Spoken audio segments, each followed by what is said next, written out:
লাল বাজারে গলির মোড়ে পান দোকানের খরিদ্দার বাকের আলীর আদুরে মেয়ে, নাম ছিল তার গুলবাহার। কবি বলেন, প্রেম মানে উন্মাদতা।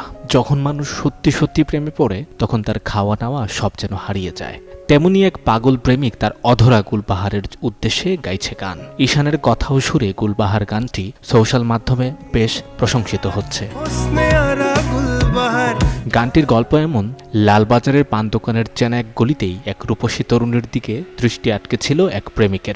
তার নাম গুলবাহার, বাকের আলীর আদুরে মেয়ে। সেই অপরূপ সৌন্দর্য আর দুষ্টুমি ভরা ভঙ্গিমা এক গভীর প্রেমের দরিয়ায় টেনেছিল প্রেমিককে। দিন কাটত চিঠি আর সোহাগে, রাগ অভিমান আর তাকে এক পলক দেখার অপেক্ষায়।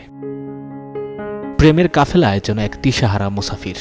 কিন্তু হঠাৎই একদিন কোনো খবর না দিয়েই সে উধাও হয়ে গেল। তার অনুপস্থিতি ঘায়েল করল হৃদয়, কেড়ে নিল রাতের ঘুম। প্রেম রয়ে গেল